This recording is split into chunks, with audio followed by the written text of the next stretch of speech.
Karibu katika taarifa za habari za asubuhi kupitia media yako unayoiamini Congo Post News. Mimi ni Idi George na kuletea mfululizo wa habari muhimu zinazotikisa mashariki mwa Jamhuri ya Kidemokrasia ya Kongo pamoja na maeneo mengine ya ukanda huu.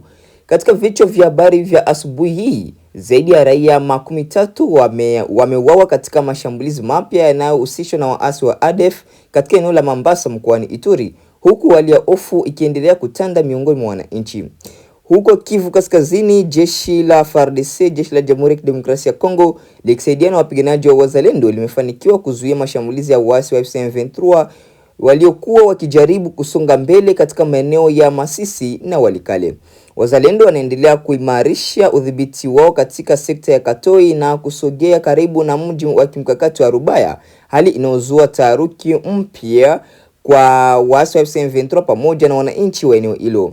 Na katika wilaya ya Masisi, FARDC pamoja na washirika wao wamefanikiwa kuleta vijiji vingine vitatu baada ya kudhibiti Kinigi, huku operation za kijeshi zikielekea karibu zaidi na Rubaya. Tukimaliza habari toka mashariki mwa Jamhuri ya Kidemokrasia ya Kongo, basi tutakuunga moja kwa moja na habari za kimataifa. Hizo ni baadhi ya habari kuu tutakazo kuletea kwa undani ndani ya taarifa hii ya asubuhi. Endelea kuwa pamoja nasi kupitia Congo Post News, sauti ya ukweli na taarifa kwa wakati. Mimi ni Idi George. Karibu. Mapigano makali yaendelea kuripotiwa katika maeneo ya Masisi na Walikale mkoani Kivu Kaskazini, mashariki mwa Jamhuri ya Kidemokrasia ya Kongo, ambako jeshi la FARDC kwa kushirikiana na wapiganaji wa Wazalendo wamefanikiwa kuzuia na kurudisha nyuma mashambulizi ya waasi wa M23 waliokuwa wakijaribu kupanua maeneo yao kuelekea ndani ya teritwari hizo.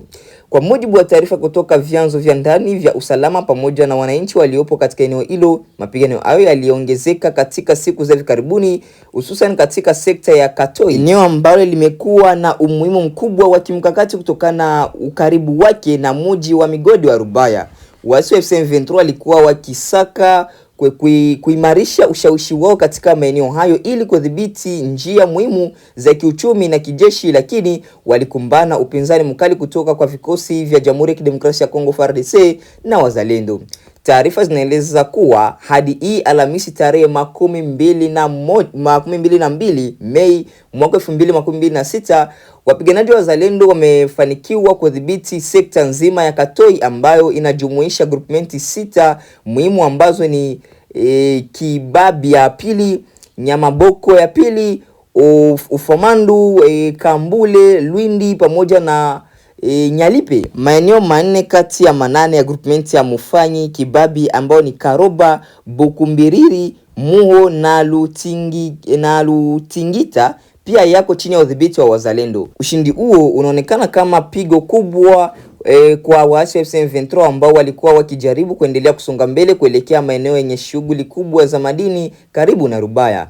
Vyanzo vya eneo hilo vinaeleza kuwa baada ya mashambulizi hayo kushindwa, idadi kubwa ya waasi waliojeruhiwa wameonekana wakipelekwa ndani ya mji wa Rubaya kwa kupatiwa matibabu, huku viongozi wa kundi hilo wakijaribu kupanga upya vikosi hivyo kwa ajili ya mashambulizi mengine. Hali hiyo inaongeza wasiwasi mkubwa kwa wananchi wanaoishi katika maeneo ya karibu na Rubaya. Wakazi wengi wana hofu ya kurejea kwa mapigano makali katika siku zijazo, hasa ikizingatiwa kuwa Wazalendo sasa wanadaiwa kuwa chini ya kilomita 20 kutoka mji huo wa kimkakati. Baadhi ya familia tayari zimeanza kukimbia maeneo yao, huku wengine wakikimbilia maeneo yanayoonekana kuwa salama zaidi. Kwa upande wa jeshi la FARDC, linaendelea kusisitiza kuwa operation dhidi ya waasi hao linaendelea katika maeneo mbalimbali Kivu Kaskazini kwa lengo la kurejesha usalama na mamlaka ya serikali katika maeneo yote yaliyokuwa yakitishiwa na makundi yenye silaha. Wakati huo, wachambuzi wa masuala ya usalama wanaamini kuwa mapigano ya eneo ya Rubaya yanaweza kuwa na athari kubwa katika mwenendo wa vita vya M23 kutokana na umuhimu wake wa kiuchumi wa eneo hilo lenye utajiri mkubwa wa madini. Wananchi wa Kivu Kaskazini wanaendelea kutoa wito kwa serikali pamoja na jumuiya ya kimataifa kuongeza juhudi za kusaka suluhisho la kudumu la mgogoro huo ambao unaendelea kusababisha vifo vya watu wengi. maelfu ya wakimbizi pamoja na uharibifu mkubwa wa maisha na mali katika eneo la mashariki mwa Jamhuri ya Kidemokrasia ya Kongo. Huku mashariki mwa Jamhuri ya Kidemokrasia ya Kongo ikiendelea kukumbwa na hali mbaya ya usalama, watu wasiopungua 13 wameuawa katika mashambulizi mapya yaliyodaiwa kutekelezwa na waasi wa ADF katika eneo la Mambasa mkoani Ituri. Mashambulizi hayo yalitokea kati ya siku ya Jumanne tarehe 19 hadi Jumatano tarehe 12 Mei mwaka 2026, yamezidisha hofu kwa miongoni mwa wananchi wa eneo hilo. Kwa mujibu wa vyanzo vya ndani pamoja na mashirika ya kiraia katika eneo hilo, waasi hao walishambulia raia katika vijiji kadhaa vilivyopo ndani ya teritwari ya Mambasa wakitumia silaha za moto pamoja na mapanga. Baadhi ya wakazi waliuawa ndani ya nyumba zao huku wengine wakikimbia kuelekea porini ili kuokoa maisha yao.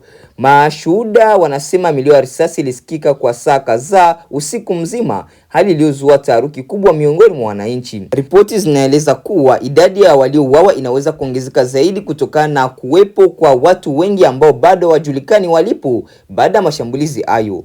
Nyumba kadhaa zilichomwa moto na mali nyingi za wananchi ziliharibiwa. Mashambulizi hayo yalisababisha mamia familia kukimbia makazi yao wakihofia mashambulizi mengine kutoka kwa makundi hilo lenye uhusiano na Islamic State. Jeshi la FARDC kwa kushirikiana vikosi vya Uganda vinaendelea na operation za pamoja dhidi ya ADF limetangaza kuwa linaendelea kufuatilia washambuliaji hao katika misitu ya Ituri.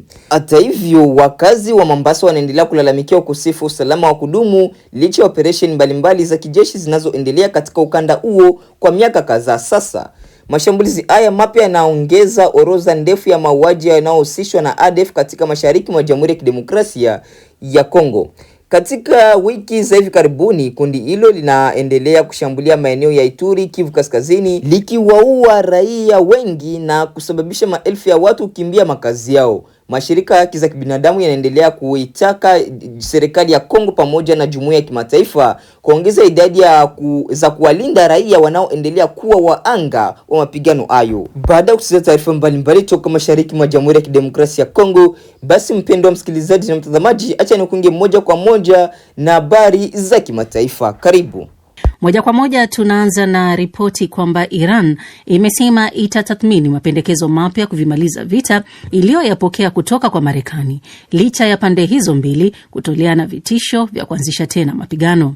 Haya yanajiri wakati duru zinasema msuguano mkubwa umeibuka kati ya Rais Donald Trump na Waziri Mkuu wa Israel Benjamin Netanyahu kuhusu namna sahihi ya kumaliza vita na Iran. Zaidi anasimulia Rashid Chilumba.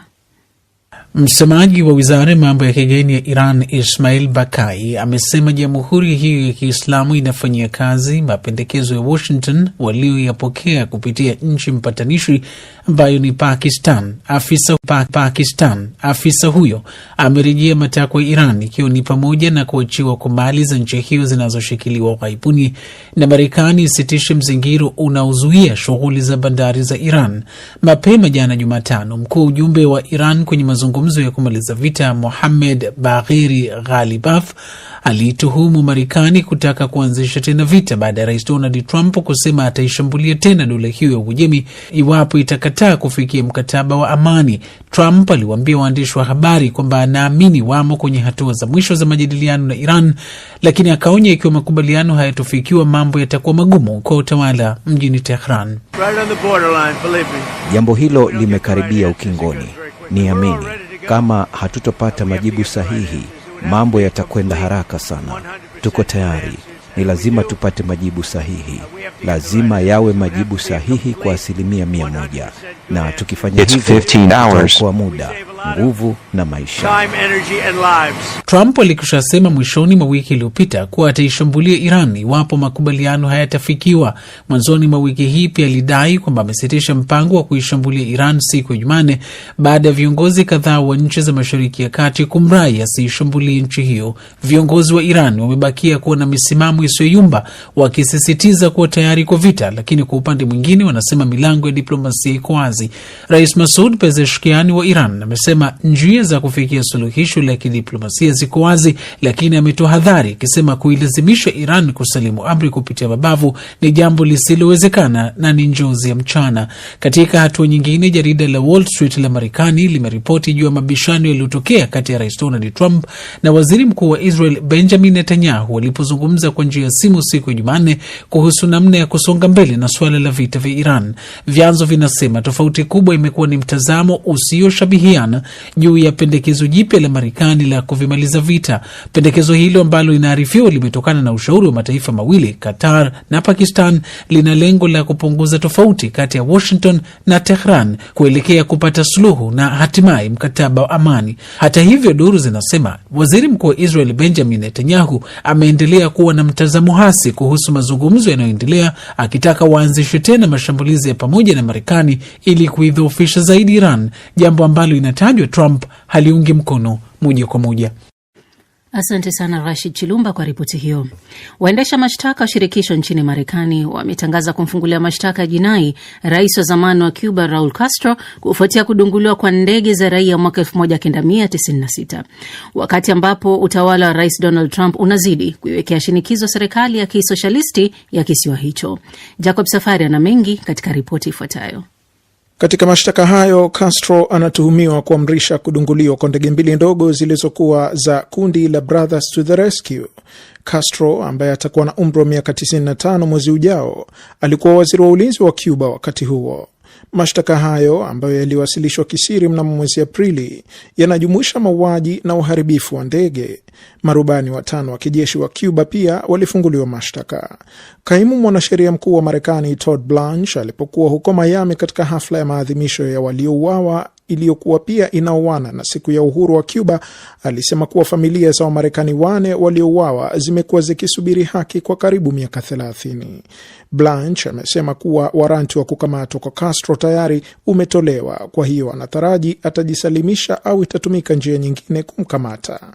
Huku ikiwa haiko wazi bado iwapo Castro atatia guu katika mahakama ya Marekani, mashtaka hayo ya mauaji na ulaji njama yanaweza kumpelekea kupewa kifungo cha maisha gerezani au kunyongwa. Rais wa Cuba Miguel Diaz-Canel amelaani hatua hiyo ya kufunguliwa mashtaka Castro, akisema ni siasa tu za kujaribu kuhalalisha uchokozi wa kijeshi dhidi ya Cuba.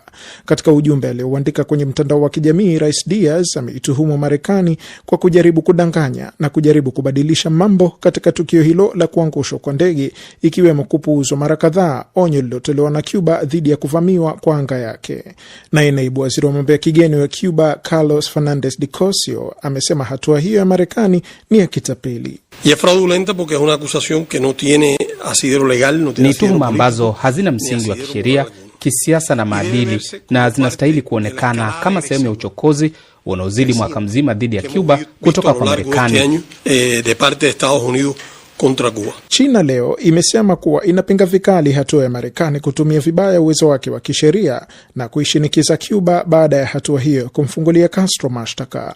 Waangalizi wanasema mashtaka hayo ni kitisho cha kweli kwa Cuba kufuatia kukamatwa mwezi Januari kwa rais wa Venezuela Nicolas Maduro, ambaye anakabiliwa na mashtaka mjini New York. Trump amekuwa akitishia kuivamia Cuba kijeshi tangu jeshi la Marekani lilipomkamata Maduro.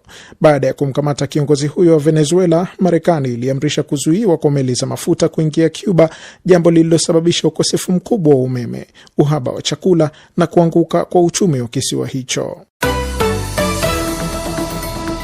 DW tunavuma kwa kishindo. Nam, tunazidi kusonga mbele na habari kwamba hofu inazidi kuongezeka katika Jamhuri ya Kidemokrasia ya Kongo kutokana na kuenea kwa ugonjwa wa Ebola, huku wafanyakazi wa afya mashariki mwa Kongo wenye wasiwasi wakisema kwamba hawajapewa mafunzo ya kutosha kukabiliana na aina mbalimbali na adimu ya virusi vya Ebola inayoenea kwa kasi. Mengi zaidi anaarifu Grace Kabogo. Wasiwasi unaongezeka huku ulinzi ukipungua katika maeneo yaliyoathiriwa na ugonjwa huo, ambayo pia yanakabiliwa kwa muda mrefu na mashambulizi ya makundi mbalimbali yenye silaha, hatua inayozidisha ugumu wa juhudi za kushughulikia mlipuko huo. Huko Bunia, shule na makanisa yameendelea kubaki wazi, huku baadhi ya wakazi wakivaa barakoa. Katika jimbo la Ituri, wagonjwa wanaoshukiwa kuwa na Ebola wanatumia wodi moja na wagonjwa wengine ambao wamejeruhiwa katika mashambulizi ama wagonjwa wenye magonjwa mengine katika hospitali kuu ya Bambu. Timu ya shirika la madaktari wasio na mipaka MSF iligundua visa vinavyoshukiwa kuwa vya Ebola mwishoni mwa juma lililopita katika hospitali ya Salama iliyoko Bunia, lakini hapakuwa na wodi iliyotengwa maalumu kwa ajili ya wagonjwa wa Ebola. Trish Newport, meneja wa mpango wa dharura wa MSF, amesema kila kituo cha afya walichowasiliana nacho kilikuwa na wagonjwa wanaoshukiwa kuwa na Ebola, huku maafisa wa afya wakisema hawana nafasi ya kuwaweka wagonjwa hao. Cherubin Kukundilawa, kiongozi wa asasi za kiraia, anasema katika eneo la Mongubwalu ambako mwili wa mtu wa kwanza kufa kwa Ebola ulipelekwa, bado mpaka wa karibu na Uganda uko wazi na uchimbaji wa madini ya dhahabu unaendelea. Takriban wagonjwa 30 wa Ebola wamelazwa katika hospitali kuu ya Mongubwalu ambako mwanafunzi wa chuo cha teknolojia ya matibabu kwenye eneo hilo alifariki jana Jumatano.